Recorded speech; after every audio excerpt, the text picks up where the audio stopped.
है और आज के टाइम में बीजेपी की सरकार, और बीजेपी की सरकार संविधान बदलने की बातें कर रही है, जबकि एक टाइम वो था कि जब देश में कोई संविधान लिखने के लिए, यानी संविधान का आर्किटेक्ट नहीं मिल रहा था, संविधान की संरचना कैसे की जाए उसके लिए शख्स नहीं था, और आज इस संविधान को बदलने की बातें की जा रही है। तो इस पर क्या कहेंगे?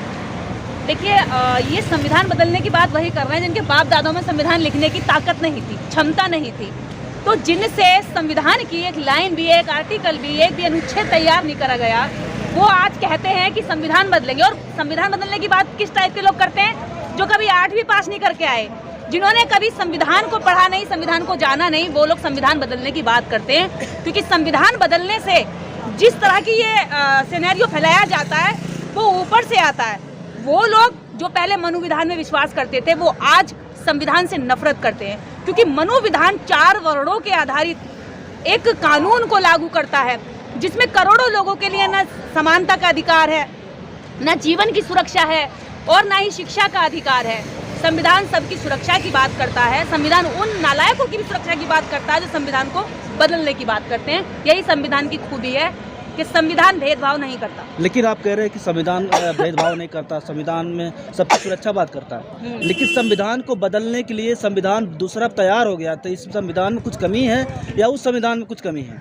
देखिए, भारतीय संविधान इस भारत के अंदर प्रत्येक नागरिक का सम्मान की, उसके जीवन के अधिकार की, और इस देश के अंदर सबको बराबरी का हक देता है। देश का कोई भी नागरिक नहीं चाहेगा कि इस संविधान को बदलकर मनु का विधान लागू किया जाए। अगर वो अच्छा ही होता तो संविधान लिखने की जरूरत क्या पड़ती? अगर मनु विधान में ताकत होती, लोगों को जोड़ने की ताकत होती, लोगों को ताकतवर बनाने की क्षमता होती, तो इस देश पर मुगल राज क्यों करते? इस देश पर अंग्रेज राज क्यों करते? ब्रिटेन सरकार को क्यों बाबा साहेब डॉक्टर अम्बेडकर को हायर करना पड़ता? और क्यों उस समय नेहरू और पटेल जी को बाबा साहेब के आगे नतमस्तक होना पड़ता? क्योंकि उन्हें पता था कि संविधान लिखने की क्षमता अन्य किसी में नहीं है जो बाबा साहेब कर रहे थे। बाबा साहेब 2 साल मैडम, कौन 11 माह 18 दिन तक अपने स्वास्थ्य की चिंता किए बिना लगे रहे। उनको शुगर थी, हेल्थ का ध्यान नहीं दिया, लेकिन वो एक आर्टिकल में बार बार सुधार संशोधन कर करके इस हद तक उन्होंने मेहनत करके इस संविधान को सुंदर बनाया, हम सबके लिए बनाया। आज अगर बदलने की बात कर रहे हैं तो ये देश के नागरिकों को, उन लोगों को पहचान करनी चाहिए और सत्ता से उन्हें नीचे खींचकर जमीन पर लाना चाहिए। मैडम, कुछ लोग सवाल उठाते हैं कि 1955 में बाबा साहब अम्बेडकर ने संविधान जलाने की बात कही थी, तो क्या विषय था वो जो बाबा साहब ने कहा था कि मैं ये संविधान जला देना चाहता हूँ? देखिए, बाबा साहब ने कहा था, जो बाबा साहब की बात को इस तरह से तोड़ मरोड़ कर लोग पेश करते हैं और उनको ही बदनाम करते हैं, क्योंकि बाबा साहब को उस समय भी उनके आर्टिकल को गलत तरीके से प्रेषित किया जाता था और उनको देशद्रोही बताने की कोशिश की जाती थी, और उनके भी भाषण से उस समय लोगों की भावनाएं आहत होती थी। वही भावना आहत गैंग आज कहता है कि बाबा साहब कहते थे मैं संविधान को जला दूंगा। नो, बाबा साहब कहते थे ये संविधान, ये अगर इसको लागू करने वाले लोग जितने अच्छे होंगे, इस संविधान इतना ही नागरिकों के लिए अच्छा साबित होगा। यदि इसको लागू करने वाले लोग गलत होंगे तो ये संविधान गलत साबित होगा। यदि ये संविधान किसी एक के भी खिलाफ जाता तो मैं इस संविधान को खुद अपने हाथ से आग लगा देता, लेकिन ये संविधान नारी से लेके बच्चे, बूढ़े और एक एक नागरिक की सुरक्षा की गारंटी देता है। तो इस संविधान को ही हम इस देश का आत्मा और इस देश को चलाने का सबसे महत्वपूर्ण ग्रंथ मानते हुए इसको स्वीकार करते हैं। अच्छा, आपको नहीं लगता कि जैसे उस टाइम बहुत सारी चीज़ें नहीं थी, आधुनिक नहीं था देश, लेकिन आज जैसे जैसे समय बीत रहा है और प्रगतिशील हो रहा है भारत, और जैसे नई टेक्नोलॉजी आ रही है, तो उस हिसाब से ये संविधान के अंदर कुछ ना कुछ या फिर संविधान को जैसे टेक्नोलॉजी बदल गई है तो बदलना चाहिए? पत्रकार महोदय, हुए हैं ना, संशोधन हुए हैं। जैसे जैसे SC/ST एक्ट को कमजोर करने की कोशिश की गई है, क्योंकि जहाँ जहाँ संशोधन हो सकते हैं वो पार्लियामेंट से कोशिश करते हैं, और इसीलिए वो ऐसे चमचे दलाल टाइप के, जिसको मान्यवर काशीराम कहते थे कि चमचा यू, ऐसे चमचों को संसद में भेजते। तब भी बाबा साहब के खिलाफ जगजीवन राम जी का इस्तेमाल किया गया था और उनको दलितों का नेता बना करके देश को दिखाने की कोशिश की गई कि दलितों का सबसे बड़ा नेता कांग्रेस ने जगजीवन राम जी को चुन लिया है। लेकिन जगजीवन राम जी उनकी ना तो वकालत करते थे, उनके अधिकारों के प्रति न कभी आवाज उठाते थे। इसकी मुखर होकर के आवाज अगर उठाते रहे तो बाबा साहब अम्बेडकर उठाते रहे। महिलाओं के लिए अगर हिंदू कोड बिल की बात की तो बाबा साहब ने की, जिसको कांग्रेस ने बाद में टुकड़ों टुकड़ों में लागू किया और महिलाओं को सारे अधिकार मिले।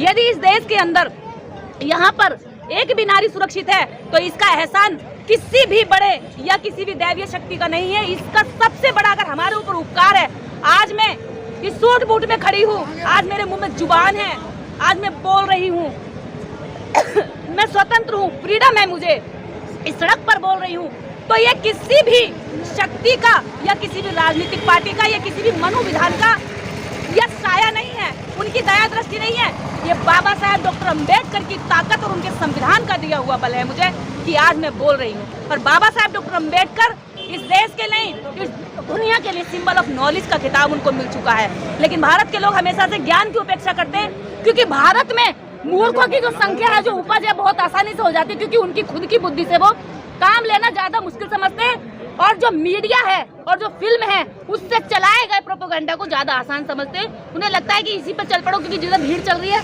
उधर चलना उनको इजी लगता है, टांगे चलानी है, क्योंकि खुद से चलेंगे तो हमें ब्रेन चलाना पड़ेगा। और ऐसा ही बाबा साहब चाहते थे कि लोग अपनी बुद्धि से काम लें। मैडम, कौन लोग हैं जो संविधान को बदलना चाह रहे हैं और जिसको किससे संविधान को फायदा, किसको नुकसान है? देखिए, ये वही लोग हैं जो कहते थे कि ढोर गवार पशु शूद्र नारी सकल ताड़ना के अधिकारी, जो कहते थे कि नारी जो है विषैले जहर से भी ज्यादा खतरनाक हो जाती है यदि उसे फ्रीडम दे दी और नॉलेज दे दी तो उनके लिए हम जैसी नारियां जिनकी नजरों में चुभती है, जिन्हें लगता है कि औरत पैर की जूती है, उसे बाहर नहीं निकलना चाहिए, जिन्हें लगता है कि शूद्रों को, दलितों को पढ़ने का हक नहीं, ये पढ़कर विषैले हो जाते हैं, अपनी जुबान खोलते हैं, जिनको लगता है कि इस देश के अंदर करोड़ों लोग उनकी गुलामी करते रहे, उनकी दास्ता पर निर्धारित रहे, उनके फेंके टुकड़े खाते रहे। ये वही लोग हैं जो बड़ व्यवस्था में खुद को कहते हैं कि हम मुंह से पैदा हुए, हम तो ऊंचे, हमारी जाति ऊंची है।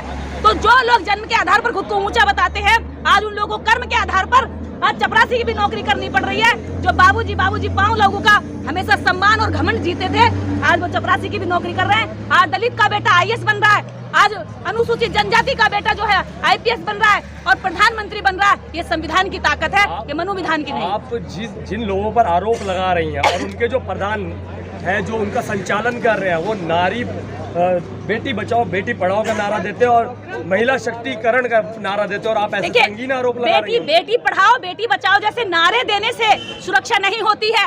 इसी बेटी पढ़ाओ बेटी बचाओ के नारे ने उन्नाव का कांड आपने देखा होगा, हाथरस वाला मनीषा वाल्मीकि का केस आपने देखा होगा, और इस देश के अंदर हर तीसरे घंटे पे कम से कम 10 रेप की घटना इस देश के अंदर होती रहती है। कहां से आता है ये रेप रेट? जब बेटी पढ़ाओ बेटी बचाओ का मामला आप चला रहे, इस नारे को लेकर के आपने हर जगह आपने कह दिया कि हर वाहन पर ये लिखना चाहिए, तो आप ये बताइए फिर मणिपुर में नग्न करके बेटियों की परेड क्यों निकाली गई? क्या वो बेटियां देश की नहीं थी? क्या वो बेटियां नहीं थी? क्या वो दलित की बेटी, आदिवासी की बेटी देश की बेटी नहीं होती है? क्या उसका शरीर, उसकी इज्जत नहीं होती है? तो ये बेटी पढ़ाओ बेटी बचाओ जैसा नारा बीजेपी की नेत्रियों के लिए है, जो संसद में चुटकुले मारती है, जो संसद में दांत फाड़ती है, जिनको मुद्दों से कोई लेना देना नहीं। अगर नेतृत्व में कमी होती तो बार बार दोबारा सरकार ना आती। ईवीएम भी उनके हाथ में है। देखिए, ईवीएम जिस पर हम बात करते हैं, जिस पर विपक्ष भी बात करता है, ईवीएम भी उनके हाथ में। और दूसरा ये है कि जो जुमलों की सरकार है, जुमले भी बहुत बड़ी चीज है। मैंने कहा ना कि भारत जो भीड़ तंत्र में विश्वास रखता है, ना कि विवेक तंत्र में, अपने विवेक पर काम कम करता है। लेकिन कहते हैं ना कि काट की हांडी कितनी बार चढ़ सकती है, एक बार दो बार और अब की बार हो सकता है। आपको नहीं लग रहा कि आप ईवीएम को दोष दे रहे हैं? विपक्षी दल भी जब हार जाते हैं तभी ईवीएम की बातें करते हैं, वैसे कोई मुद्दा नहीं। मैं ना तो कोई चुनाव लड़ने वाली हूँ, ना मैंने चुनाव लड़ा है।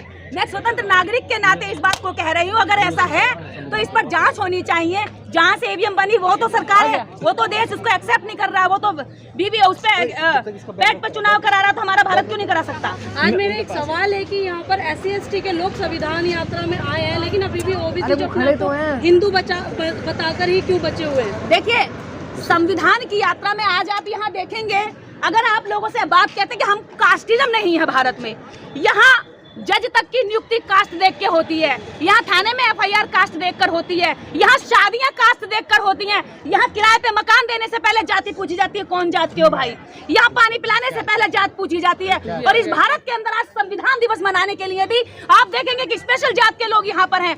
कहाँ गए बाकी जातियों के लोग? क्या इस भारत के अंदर वो नागरिक नहीं है? क्या भारतीय संविधान उन्हें जीवन की सुरक्षा नहीं देता? क्या उन्हें समानता का अधिकार नहीं देता? क्या उन्हें व्यापार का अधिकार नहीं देता? या राइट टू स्पीच नहीं देता, एक्सप्रेशन नहीं देता? सबको देता है, लेकिन वफादारी इस देश के अंदर कुछ जागरूक कौमों ने निभाई है। बाकी इस देश के अंदर इस संविधान का खाकर, इस देश के अंदर सुरक्षा लेकर इस संविधान के खिलाफ बोलते हैं या बंद आंखें करके देखते चले जाते हैं, निकल कर चले जाते हैं कि हमारा कोई लेना देना नहीं है। लेकिन जब लेकिन जब उनकी बहन बेटी पर कोई हाथ डालता, उनकी बहन बेटी पर कोई इज्जत पर आंख डालता है, तो भागकर कहाँ जाते हैं? संविधान की शरण में जाते हैं। जब उन्हें नौकरी लेनी होती है तो संविधान की शरण में जाते हैं।